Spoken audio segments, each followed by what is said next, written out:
There is no actual way that the Memphis Grizzlies would do this, as talks are coming up once again about Ja Morant's future with the Grizzlies. This actually may be the most prominent report we've gotten from ESPN's Tim Bontemps. We'll go over the report and exactly what's going on with the Memphis Grizzlies and Ja Morant. What has he been saying recently? What's going on, everybody? My name is Jerry Alatorre, bringing you the latest news and updates on everything Grizzlies related. You have to hit that subscribe button for constant updates, as we're well into the full swing of the season. Got to hit that subscribe button for constant updates, like I said, for news, injuries, trades, game breakdowns, so much more. I originally wanted to talk about Vince Williams and his absolutely stunning performance last night at 15 assists in a blowout victory against Sacramento. Santi Aldama, very good as well, 29 points. Absolutely amazing basketball from the Memphis Grizzlies last night. But a report came down today, the day after the Kings blowout, and we are focusing on this. So this is from Tim Bontemps of ESPN in an article that he wrote.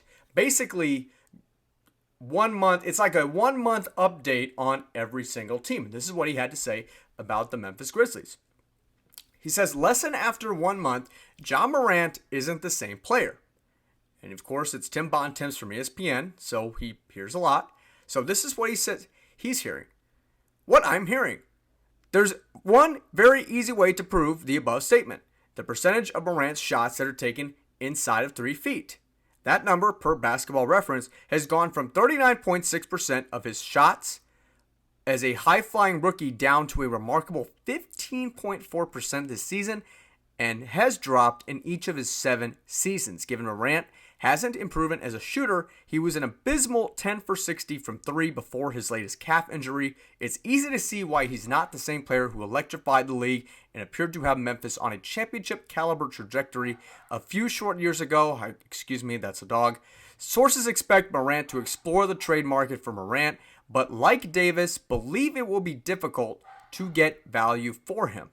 At one Western Conference scout saying, I do think they'll move him.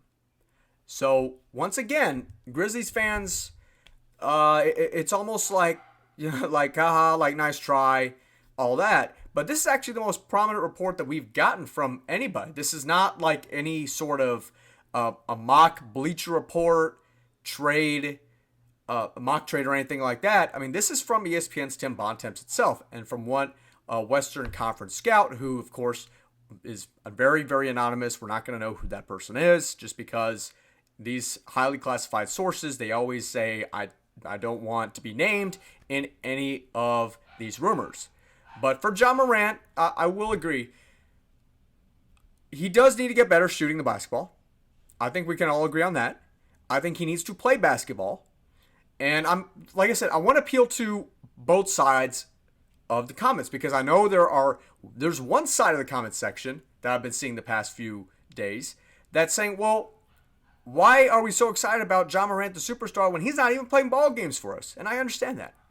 But the other part of me, or of the other part of that comment section, where they're pro Ja Morant, well, they're going to say, well, if we give up Ja Morant, when we're giving up the future, who are we going to get for him?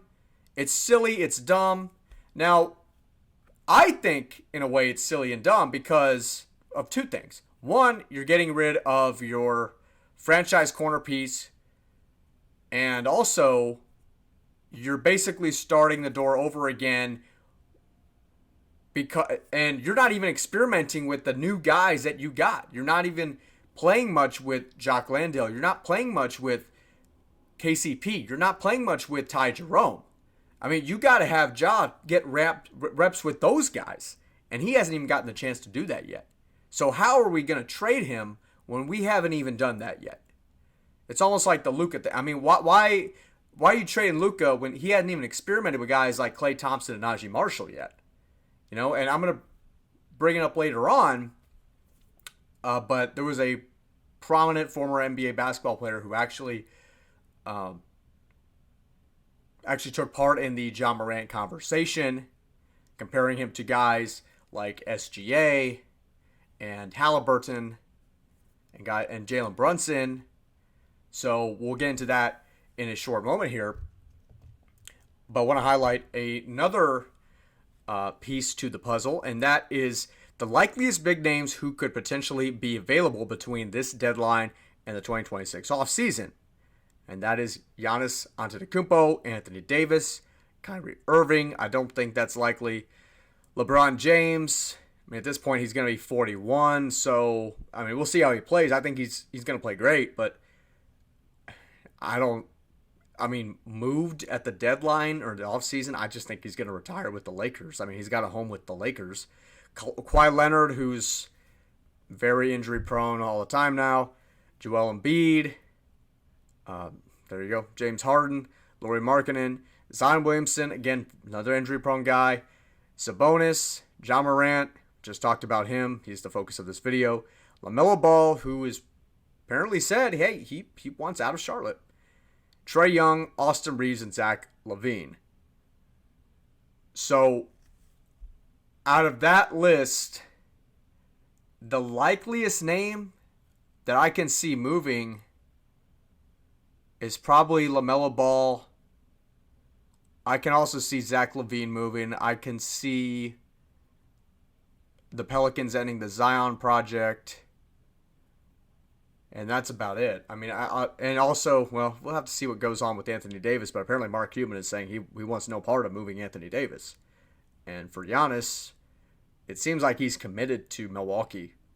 We thought he wasn't, now he is. Ja Morant, he's very well committed to Memphis.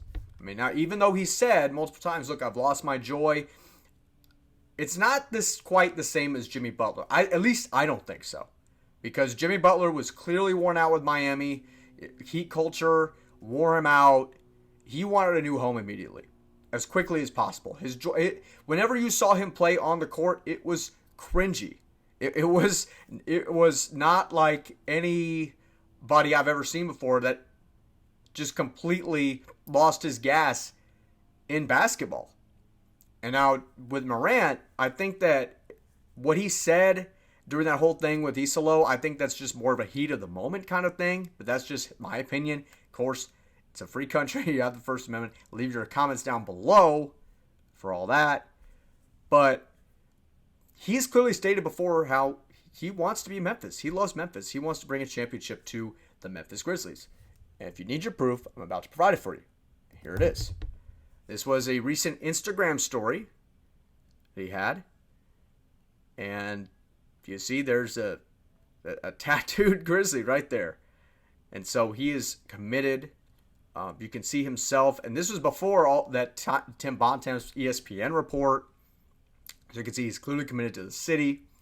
Now, what I was going to say, maybe the scariest part of maybe why Memphis could eventually move over, and I'm sure people will be calling for Zach Kleiman's job, even if that is remotely thought of. But this was what Lou Williams, the former NBA player, had to say. I apologize for that picture there. Thought it was going to be a full picture. Apparently, about a quarter of his face is cropped out.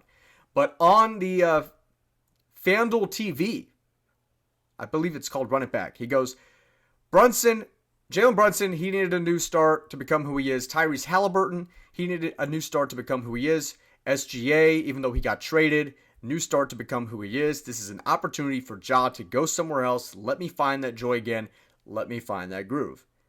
Now, if I recall, Ja Morant has been with the Grizzlies longer than those three respective guys were with their first franchise, I believe. Jalen Brunson spent about 4 seasons with the Mavericks before being moved to New York. Tyrese Halliburton spent a few years with Sacramento. Maybe it was less than that with Sacramento before being moved to Indiana. And then you had SGA. I think only played his rookie season with the LA Clippers before finally being moved to the Oklahoma City Thunder with Chris Paul for a year. Hard to believe that was 6 years ago. Wow, time is really flying by, folks. But yeah, Ja Morant has stayed longer than any of those guys. And this is Ja Morant's first team. I think it should be his only team. But the thing is, the front office keeps moving pieces away.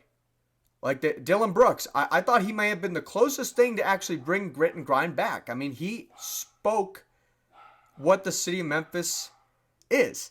I mean, he is that blue-collar, hardworking guy that gets underneath your skin. That's what Memphis likes. And then, again, I know he wasn't the best shooter. He wasn't the best player. People say he's a bum. Whatever. But you need an enforcer like that. And Memphis lost that guy. Jake LaRavia, again, well, this is like the 100th time I've said this on this YouTube channel, and I'll continue to say it. Jake LaRavia, got rid of him. Now he's playing some of his best ball with the LA Lakers, even though he was playing some of his best ball of his career right here in Memphis, and yet got rid of him. So again, part of that joy being taken away from Ja Morant isn't because of Tuomas Iisalo or Zach Kleiman or the Mara family or anything like that. It's because of just guys being taken away. I mean, you have valuable assets here that you have to keep with him. You build around him. You have to keep these guys with him. But that's going to do it for this video. Leave a comment down below your thoughts. Ja Morant, again in the news with all these trade talks. Is it silly? Is it dumb? Is it stupid? Do you think it's smart? I mean, do you think he should continue to be in these trade talks? Do you just blow it up again? I mean, there's going to be there's going to be half sides of the comments here, half sides of the comments there. But that's what it's for. Comment section. It's all yours. Jared Alatorre here for another episode of Grizzlies Digest. We'll see you in the next video.